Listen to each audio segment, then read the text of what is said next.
ஆண்டவர் இரட்சகருமாகிய இயேசு கிறிஸ்துவின் நாமத்தினால் உங்கள் ஒவ்வொருவரையும் நாங்கள் வாழ்த்தி வரவேற்கிறோம். கர்த்தர் தாமே உங்களை இந்த நாளிலே ஆசீர்வதிப்பாராக. ஆமேன், ஆமேன். இந்த குருத்தோலை ஞாயிற்றுக்கிழமையிலும் நாங்கள் உங்களை பார்ப்பதில் ரொம்ப சந்தோஷம். இந்த வசனத்தின் மூலமாய் கர்த்தர் உங்களோடு கூட இடைபடுவாராக. நம்ம எல்லாருக்கும் தெரிந்த ஒரு வேத பகுதி, உலகம் முழுவதும் இன்றைக்கு இந்த வசனத்தை கொண்டு தியானம் செய்வார்கள். லூக்கா எழுதின சுவிசேஷத்தில் 19வது அதிகாரத்தில் நான் வாசிக்கிறேன்.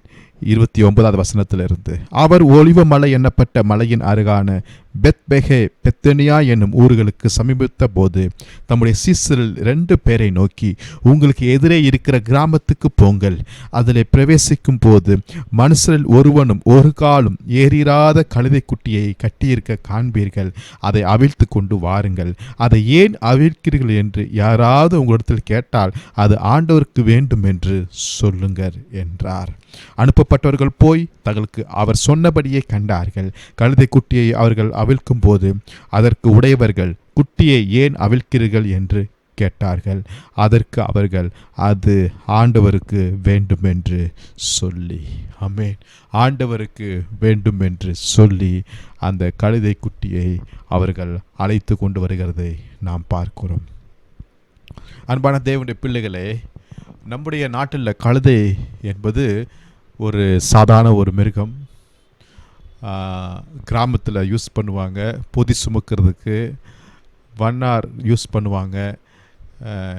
பட்டு அந்த கழுதை என்பது எல்லாராலும் விரும்பி அந்த கழுதையை வளர்க்க மாட்டாங்க. ஃபேமிலியிலே நீங்கள் பார்க்கும்போது திடீர்னு கோபம் வந்துருச்சுன்னா, அல்லது ஸ்கூலில் கிளாஸில் நீங்கள் பார்க்கும்போது திடீர்னு திட்டுறதுக்கு இந்த கழுதன் யூஸ் பண்ணுவாங்க. கழுதை போல இருக்கிறியே என்று அவர் யூஸ் பண்ணுவாங்க. சில சமயத்தில் பாட்டு நல்லா அழகாக பாடலைன்னா, ஏன் கழுதை போல கத்துற அப்படின்னு சொல்லுவாங்க. கழுதை கற்பான ஒரு கழுதை இல்லையா, அப்படியே பேப்பரும் அது இதுன்னு சாப்பிட்டுக்கிட்டு ஒரு ஒடுக்கப்பட்ட ஒரு நிலைமையில் தான் இருக்கிறத நான் பார்க்குறோம். ஆனால் இந்த வசனத்தில் வாசிக்கும் போது அது ஆண்டவருக்கு வேண்டும், அது ஆண்டவருக்கு வேண்டும் என்று படிக்கும்போது உண்மையிலே கர்த்தர் எவ்வளவாய் நேசிக்கிறார் பாருங்களேன். இன்றைக்கி நம்ம வாழ்க்கையை கூட பார்க்கும்போது ஒரு நாள் ஒரு கழுதையை போலத்தான் இருந்தோம். எல்லாராலும் ஒதுக்கப்பட்டு பொதி சுமக்குவது போல் பாவத்தை சுமந்துக்கிட்டு சாபத்தை சுமந்துக்கிட்டு ஒரு கட்டப்பட்ட ஒரு நிலைமையில் இருந்தோம். ஆனால் ஊழியர்கள் வந்தாங்க, வார்த்தை வந்தது, சுவிசேஷம் வந்து, மிஷினரிகள் வந்து அந்த கட்டையிலேருந்து நம்மளுக்கு விடுதலை கொடுத்தார்கள். விடுதலை கொடுத்தது மாத்திரமல்ல, இப்போ இயேசுவை சுமக்கிற கழுதையாக இருந்துச்சு. அதுதான் ஒரு பெரிய பாக்கியம் அந்த கழுதைக்கு இல்லையா. இயேசுவை சுமந்து செல்லும் போது வஸ்திரங்கள் விரிக்கப்படுகிறது, ஜனங்கள் எல்லாரும் ஆர்ப்பரிக்கிறார்கள். அந்த கழுதைக்கு கிடைத்த ஒரு மிகப்பெரிய ஒரு பாக்கியம். கட்டப்பட்ட கழுதை இப்பொழுது கட்டவிழ்க்கப்பட்டு இயேசுவை சுமந்து செல்லுகிற ஒரு கழுதையாக இருக்கிறதை நாம் பார்க்கிறோம். அந்த கழுதை இயேசுவுக்கு வேண்டும் என்று சொல்லுங்கள். ஆமென். இந்த கழுதை இந்த காரியங்கள், இந்த வசனங்கள் எல்லாம் நான் வாசித்து கொண்டே இருக்கும்போது வேதத்தில் ஒரு சகோதரருடைய காரியங்கள் நான் புரிந்து கொள்ள முடியுது. ஆகவே அது நான் கழுதைக்கு சமமாய் நான் பேசலை, அதை தவறாக நினைத்து கொள்ள வேண்டாம். மற்றும் அவங்களுடைய வாழ்க்கையும் இப்படிப்பட்டு தான் இருந்துச்சு. ஆனால் எப்போ அதை இயேசுவை சுமக்க ஆரம்பித்தார்களோ அவங்க வாழ்க்கையை கர்த்தர் மாற்றினதை நாம் பார்க்க முடியுது. வேறு யாரும் இல்லை, நம்ம எல்லாருக்கும் தெரிந்த ஒரு பகுதி தான். பழைய ஏற்பாட்டில் ரொம்ப ஒரு சின்ன புஸ்தகம், கொஞ்ச நேரத்தில் வாசித்து முடிச்சிடலாம். ரொம்ப இன்ட்ரெஸ்டான ஒரு காரியம் அவங்களுடைய வாழ்க்கையில் இருக்கிறது நான் பார்க்க முடியுது. அவங்க வேறு யாரும் இல்லை, அவங்க தான் ரூத் என்கிற ஒரு சகோதரியாக இருக்கிறது. இந்த ரூத்துடைய சகோதரியுடைய வாழ்க்கை வரலாறை நீங்கள் பார்க்கும்போது, அதாவது இந்த பேக்ரவுண்டை நீங்கள் பார்க்கும்போது நல்லா இல்லைங்க. சரி, இந்த ரூத்துடைய வாழ்க்கையாவது நல்லா இருந்துச்சான்னு பார்த்தா வாழ்க்கையும் நல்லா இல்லை. சரி, இந்த ரூத்துடைய சூழ்நிலையாவது நல்லா இருக்குதான்னு பார்த்தா அதுவுமே நல்லா இல்லைங்க. பேக்ரவுண்டும் நல்லா இல்லை, பிறந்த வீடும் நல்லா இல்லை, புகுந்த வீடும் நல்லா இல்லை. அவங்க சூழ்நிலை எப்படி போய் அமையுதுன்னு பார்க்க அதுவும் ரொம்ப கஷ்டமான ஒரு சூழ்நிலையாக தான் இருக்குது. அதனால தான் இயேசு சொன்னார்ல, இந்த கழுதை எனக்கு வேண்டும் என்று சொல்லுங்கள். அதே போல் இந்த ரூத்துடைய சகோதரிய வாழ்க்கையில் ஒரு மாற்றம் உண்டாகிறதை நான் பார்க்க முடியுது. ஓகே, இந்த அம்மாவுடைய பேக்ரவுண்டு என்ன, இந்த ரூத்துடைய சகோதரிய பேக்ரவுண்ட் என்ன என்று பார்க்கும்போது நிறைய வசனங்களை இன்றைக்கி நான் உங்களுக்கு காட்ட விரும்புகிறேன். முதலாவதாக இந்த ரூத்துடைய சந்ததியுடைய ஆரம்பத்தை நீங்கள் பார்க்கும்போது கொஞ்சம் கொஞ்சம் அருவருப்பான ஒரு காரியமாக தான் இருக்கிறது. ஆதியாகமம் 19 அதிகாரத்தில் 37 வசனத்தை வாசிக்கும் போது, ஆதியாகமம் 19:37, மூத்தவள் ஒரு குமாரனை பெற்று அவனுக்கு மோவாப் என்று பெயரிட்டாள். அவன் இந்நாள் வரைக்கும் இருக்கிற மோவாபியருக்கு தகப்பன். அப்ப இந்த ரூத்துடைய வம்சம் ஜாதி யார் என்றால் மோவாபிய பெண்.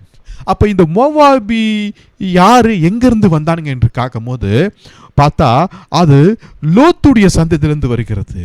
அது லோத்துடைய சந்ததியா அப்படின்னு பார்த்தா லோத்துக்கும் அவருடைய மகளுக்கும் பிறந்த ஒரு சந்ததி. இது கேட்கும் போதே எப்படி இருக்குது பாருங்களேன், இல்லை?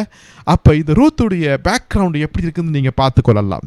இது மாத்திரமல்ல, உபாகமம் 23 அதிகாரத்தில் 3 வசனத்தை நான் வாசிக்கிறேன். உபாகமம் 23 இந்த அம்மோனியனும் அடுத்ததாக சொல்லப்பட்டிருக்கிறது, இந்த மோவாபியனும், இந்த லோத்துடைய சந்ததி தாங்க.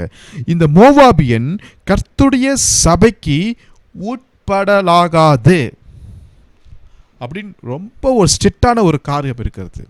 இந்த மோவாபியர்கள் கர்த்தருடைய சபைக்குள்ள, தேவ பிரசனத்துக்குள்ள அவங்க வருவதற்கு எந்த விதமான வழியே இல்லை என்று இங்கு கட்டளை இருக்கிறதை நான் பார்க்கிறோம். அப்போ முதலாவது பார்த்தோம், அப்பாக்கும் மகளுக்கும் பிறந்த ஒரு சந்ததி. ரெண்டாவது, இவங்க கர்த்தருடைய சன்னதிக்குள்ள வர்றதுக்கு இவங்களுக்கு வாய்ப்பும் மறுக்கப்பட்டிருக்கிறது நான் பார்க்கிறோம். இது மாத்திரமல்ல, இந்த என்னாகமம்ல 25 அதிகாரத்தில் 1 வசனத்திலிருந்து நீங்கள் வாசிக்கும் போது, இஸ்ரவேல் சீத்திமிலே தங்கியிருக்கையில் ஜனங்கள் இந்த மோவாபியன் குமார்த்திகளோடு வேசித்தனம் பண்ண தொடங்கினார்கள். அவர்கள் தங்கள் தேவர்களுக்கு இட்ட பலிகளை விருந்து உண்ணும்படி ஜனங்களை அழைத்தார்கள். ஜனங்கள் போய் புசித்து அவர்கள் தேவர்களை பணிந்து கொண்டார்கள்.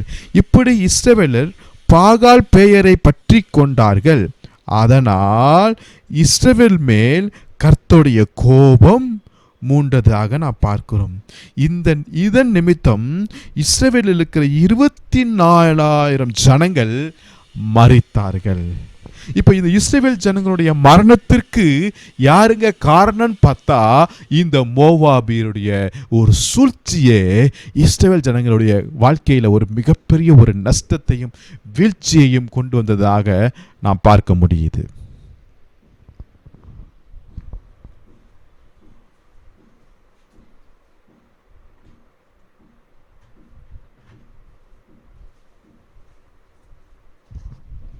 அப்போ நல்லா கவனிங்க, இந்த ரூத்துடைய பேக்ரவுண்டை நீங்கள் பார்க்கும்போது, முதலாவது லோத்துக்கும் மகளுக்கும் பிறந்த ஒரு சந்ததி.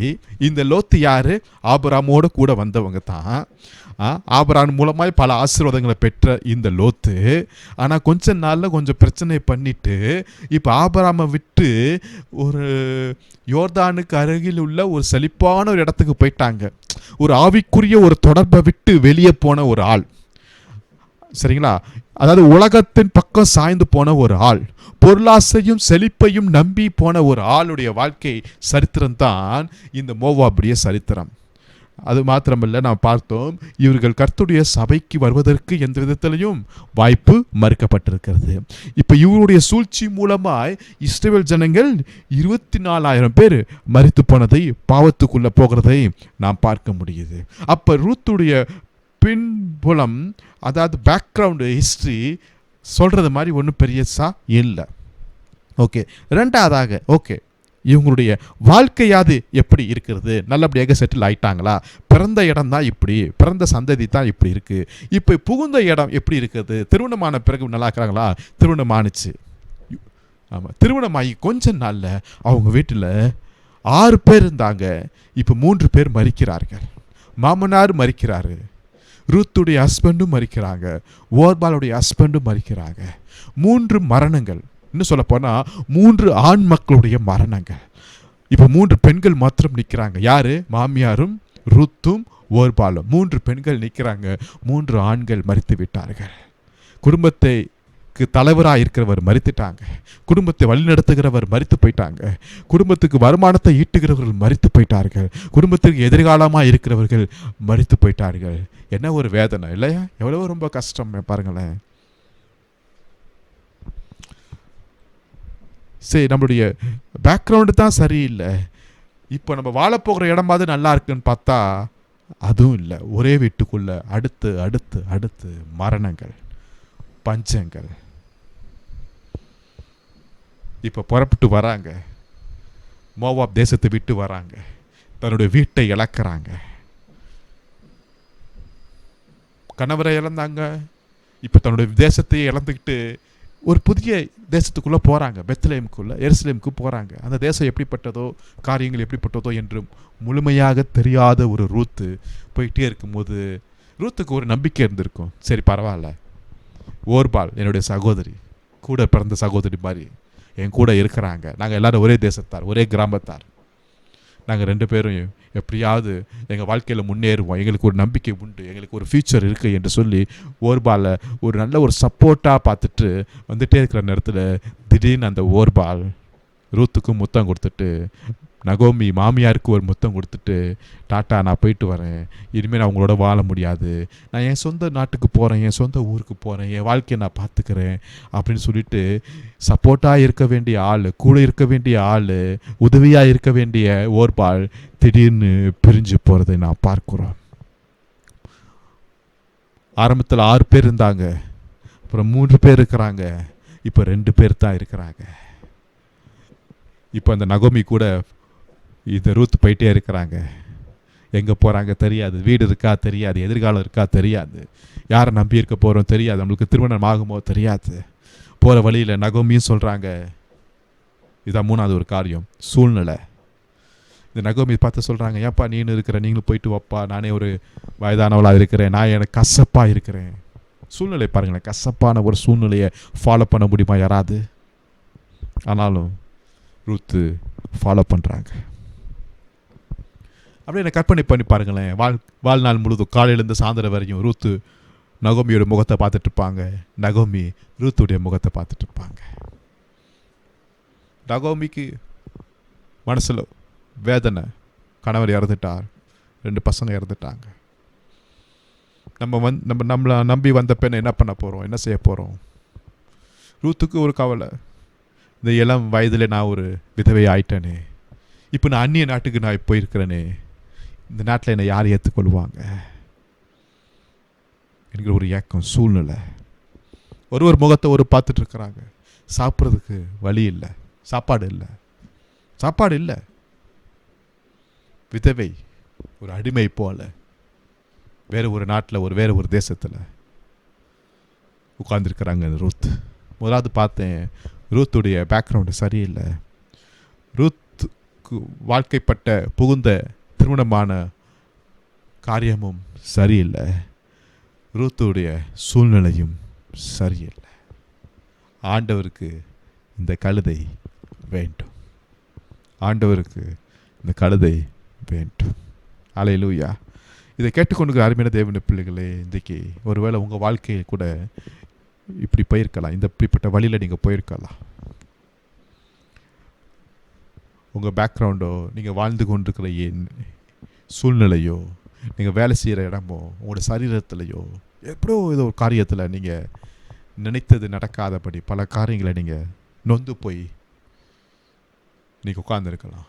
ஆனால் இந்த நாளில், ஆமேன், இந்த குருத்தோலை ஞாயிறில் கர்த்தர் சொல்கிறாரு, இந்த கழுதை எனக்கு வேண்டும் என்று சொல்லுங்கள் என்கிற வார்த்தையின்படியா இந்த ரூத் எனக்கு வேண்டும் என்று கர்த்தர் சொன்னது போல, இன்றைக்கு நாம் அவருக்கு தேவை, அவருடைய ராஜ்யத்திற்கு தேவை.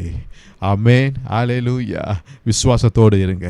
பாருங்களேன், இந்த கழுதை எனக்கு வேண்டும் என்று சொன்னபோது கட்டுகள் உடையது. ஆமென், விடுதலை கிடைக்கிது. ஆமென், அங்கே ஒரு கனம் கிடைக்கிது. ஆமென், அங்கே ஒரு ஆச்சரியமான புதிய வழிகள் அங்கே திறக்கப்படுகிறது நான் பார்க்கிறோம். அதே போல் இந்த ரூத்துடைய சகோதரி நீங்கள் வாழ்க்கையில் நீங்கள் பார்க்கும்போது கர்த்தர் பல காரியங்களை செய்கிறதை நாம் பார்க்க முடியுது. ஒரு சில காரியங்களை நாம் நாளிலே நாம் தியானிப்போம்.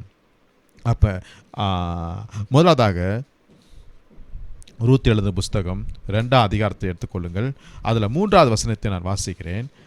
2ஆம் அதிகாரத்தில் 3ஆம் வசனத்தில் அதில் ஒரே ஒரு அந்த வார்த்தை, ரொம்ப அற்புதமான ஒரு வார்த்தை இருக்கிறது நான் பார்க்க முடியுது. தற்செயலாக. ஆமென், அல்லேலூயா.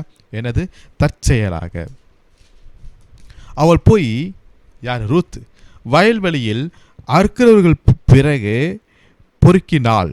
தற்செயலாய் அவளுக்கு நேரிட்ட அந்த வயல் நிலம் யாருடையதாக இருக்கிறது? போவாஸுக்கு சொந்தமாக இருக்கிறது. ஆமேன்.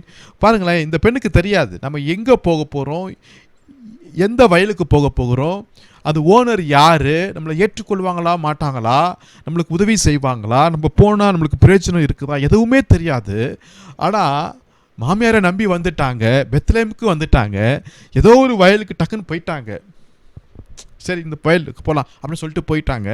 வேலையை ஆரம்பித்தா தற்செயலாய் நடக்கிற ஒரு காரியமாக இருந்தாலும் நம்மளுக்கு வேணால் அது தற்செயலாக இருக்கலாம், ஆனால் அது பரலோகத்துடைய சித்தம் என்பதை இன்றைக்கி நாம் புரிந்து கொள்ள வேண்டும். ஆமேன்.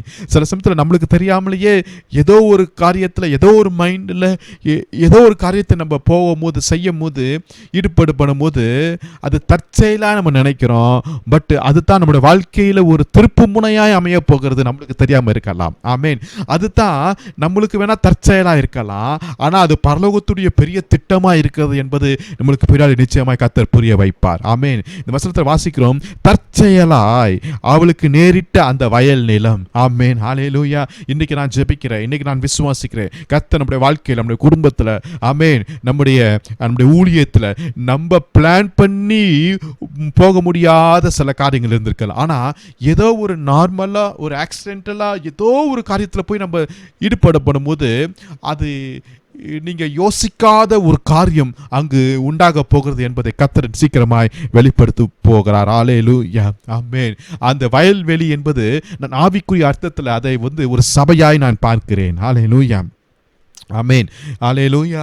ஆகவே நம்ம வாழ்க்கையில் சில சமயத்தில் தற்செயலாய் சில காரியங்கள் அது ஒரு பெரிய ஆசீர்வாதத்தை கொடுக்கக்கூடியதாக இருக்குது. சில சமயத்தில் நம்ம பிளான் பண்ணி யோசித்து ஆசைப்பட்டு விரும்பி என்னென்னமோ முயற்சி பண்ணுவோம், ஒன்றுமே நடக்காது. ஆனால் ஏதோ ஒரு காரியம் அப்படியே நார்மலாக அப்படி நடக்கும்போது நம்மளுக்கே தெரியாது, ஆனால் அது என் வாழ்க்கையில், உங்கள் வாழ்க்கையில் ஒரு பெரிய ஆசீர்வாதத்தை கொடுக்கக்கூடும் என்பதை நீங்கள் மறந்துவிடவே கூடாது. ஹல்லேலூயா. ஆமேன். ஸோ முதலாவது பார்க்குறோம், தற்செயலாய். ஆமேன். ஒரு தவறான ஒரு வயல்வெளி அல்ல, ஒரு சரியான ஒரு ஆசீர்வாதமான ஒரு நல்ல ஒரு எதிர்காலம் நிறைந்த ஒரு இடத்துல கர்த்தர் கொண்டு வந்து நம்மளுக்கு தெரியாமலே கர்த்தர் கொண்டு வந்து நிறுத்துவார். ஆமேன். ஏன்னா இந்த பெண் அந்த ஊருக்கே புதுசு இல்லையா, அங்கே போய் விவரம் கேட்டு போக முடியாது, அம்மாவா இல்லையா, அட்ரஸை வச்சு அங்கே வரல, ஏதோ ஒரு நினைப்பில் ஏதோ ஒரு நொந்து போய் உள்ளத்தோடு, உடைந்த உள்ளத்தோடு கூட அப்படி என்டர் ஆகியிருக்கலாம். ஆனாலும் அந்த என்டர் ஆகிற அந்த இடத்த கூட கர்த்தர் நேர்த்தியாய் கர்த்தர் வைத்திருக்கார். பார்த்தீங்களா, இதுதான் கர்த்தர் செய்கிற செயலாய் இருக்கிறது. ஆமேன். இரண்டாவதாக நான் பார்க்கும்போது ரூத் 2ஆம் அதிகாரத்தில் 11ஆவது வசனத்தை நான் வாசிக்கிறேன். அதற்கு போவாஸ் பிரதி உத்தரமாக, உன் புருஷன் மரணம் அடைந்த பின்பு நீ உன் மாமியாருக்காக செய்ததும், நீ உன் தகப்பனையும் உன் தாயையும் உன் ஜன்ம தேசத்தையும் விட்டு முன்னே நீ அறியாத ஜனங்களிடத்தில் வந்ததும் எல்லாம் எனக்கு விவரமாய் தெரிவிக்கப்பட்டது. ஆமே. பாருங்களேன், இந்த போவாஸ் சொல்றாரு, என்னென்ன காலையில் சொல்றாரு பாரு. உன் புருஷன் மரணம் அடைந்துட்டாரு, அதுக்கப்புறம் நீ மாமியார் கூட நீ எப்படி இருந்தீங்க, அதுக்கப்புறம் உன் தாயையும் உன் தகப்பனை எல்லாத்தையும் நீங்கள் விட்டு வந்தீங்க பார்த்தீங்களா, இது எல்லாமே எனக்கு விவரமாய் ஃபுல் டீட்டெயில், உன்னை பற்றி எல்லா பயோடேட்டா, உன் ஹிஸ்ட்ரியே என் கையில் இருக்குது அப்படின்னு போவாஸ் சொல்கிறாருங்க. எப்படி தெரியுங்க? இல்லை எப்படி தெரியும்? எனக்கு ஆச்சரியமாக இருக்குது. அந்த நாட்களில் என்ன மெயில் இருந்துச்சா, வாட்ஸ்அப் இருந்துச்சா, வீடியோ இருந்துச்சா, என்ன ஏதாவது பிடிஎஃப் ஃபைல் இது உங்களுக்கு பற்றி அனுப்பிச்சிருப்பாங்களா, நியூஸ் பேப்பர் தான் இருந்துச்சா, எதுவுமே இல்லை. ஆனால் ஃபுல் டீட்டெயில் எனக்கு தெரியும், நீ உங்கள் மாமியாருக்கு செய்தது கூட எனக்கு தெரியுங்கிறார் பாரு. அப்படின்னா நான் என்ன சொல்ல முடியும்னா, என்னை ஆராய்ந்து அறிந்து இருக்கிற தேவன் என் தேவன் ஒருவர் மாத்திரம்தான். ஆமென். என் உள்ளந்திரியைகளை கூட அவர் ஆராய்ந்து அறிந்துகிற தேவன். ஒருவேளை ரூத் மனசுக்குள்ளேயே புலம்பி இருப்பாங்க, மனசு உடஞ்சு போயிருக்கும், இரவு தூக்கம் கூட வந்திருக்காது, யோசித்து யோசித்து யோசித்து தன்னுடைய இழப்புகளையும் தன்னுடைய பேக்ரவுண்டையும், ஒருவேளை எங்களுடைய லோத்து, எங்களுடைய மூதாதையர்கள் செய்த சில தவறுனால, சில சாபத்தினால நான் இப்படி நான் இப்படி வேதனைப்பட்டு இருக்கிறேனே என்று சொல்லி அவங்க மனசுக்குள்ள என்னென்னமோ காரியங்கள் காரியங்களை யோசித்திருப்பாங்க. இது யாருக்குமே தெரியாது இந்த வேதனை என்று கூட நினைத்திருப்பாங்க.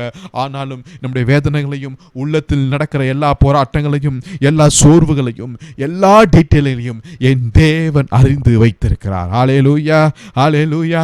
எஸ், ஒரு நாள் அப்படியே பிரயாணப்பட்டு வந்துட்டே இருக்கும்போது ஒரு மரத்து கீழே வந்து, சகையை சீக்கிரம் இறங்கி வா, நான் உங்கள் வீட்டுக்கு வரணுங்கிறாரு. எப்பா என் பேர் எப்படிப்பா எனக்கு உங்களுக்கு தெரியும் அப்படி சொல்லும்போது, உன் பேரும் தெரியும், உன் வீடும் தெரியும், நீ என்ன வேலை செய்யறதுன்னு தெரியும், இந்த நாளில் நீ ஆபிரகாமுடைய குமாரனாய் மாறப்போகிறாய், ரட்சிப்போம், வீட்டுக்கு வரப்போகிறது, எல்லா டீட்டெயில் பிளானோட தான் நான் உங்ககிட்ட நான் வந்திருக்கிறேன் என்று கர்த்தர் சொல்லுவாருங்க. ஹல்லேலூயா, ஆமென். நம்ம எங்கே இருக்கிறோம், எந்த மரத்து கீழே உட்கார்ந்து இருக்கிறோம், என்ன செஞ்சுட்டு இருக்கிறோம், என் உள்ளத்தில் என்ன காரியங்கள் இருக்குது, என் ஃபேமிலியில் என்ன பிரச்சனைகள் போய் கொண்டிருக்கிறது, என் சரீரத்தில் என்ன வேதனைகள் நான் பார்த்துட்டு இருக்கிறேன் என்பது அநேகருக்கு தெரியாமல் இருக்கலாம், அநேகருக்கு புரியாமல் கூட இருக்கலாம். ஆனால் என்னை அழைத்த தேவன், ஆமென், அவர் எல்லா டீட்டெயில்களையும் நேர்த்தியாய் செம்மையாய் வைத்திருக்கிறார். அதனால தான் சீசர்களை பார்த்து சொல்றாரு, உங்களுக்கு எதிரே இருக்கிற கிராமத்துக்கு போங்க என்று சொல்றாரு. ஃபுல் லொகேஷன் அட்ரஸ் கொடுத்து அனுப்புகிறாரு. அங்கே ஒரு மரத்தில், ஆமென், ஒரு கழுதை குட்டி இருக்கும் என்கிற எல்லா டீட்டெயிலையும் அங்கே கொடுக்குறதா. ஒரு கழுதை குறித்த இவ்வளவு டீட்டெயில் என் ஆண்டவர் வச்சிருக்கிறாருன்னா, அவர் இரத்தத்தால் கழுவப்பட்டு அவரையே நம்பி வந்திருக்கிற, ஆமென், நம்மை குறித்தான எல்லா டீட்டெயிலையும் என் கர்த்தர் அவர் அறிந்து வைத்திருக்கிறவராக இருக்கிறார். ஆமென். முதலாவது பார்த்தோம், அது தற்செயலாக இருந்தாலும் அது என் வாழ்க்கையில் ஒரு பெரிய ஆசீர்வாதத்தை கொடுக்கிறதா கர்த்தர் மாற்றுகிறாரு. ரெண்டாவது பார்க்கிறோம், என்னுடைய எல்லாவற்றையும் அவர் ஆராய்ந்து அறிந்திருக்கிற தேவனாக இருக்கிறார். ஆமென். மூன்றாவதாக பார்க்கிறோம், ரூத்து 2வது அதிகாரத்தில் 9வது வசனத்தை நான் வாசிக்கிறேன். 2:9, அவர்கள் அறுப்பறுக்கும் வயலை நீ பார்த்து அவர்கள் பிறகே போ, ஒருவரும் உன்னை தொடாதபடிக்கு. ஆமென்.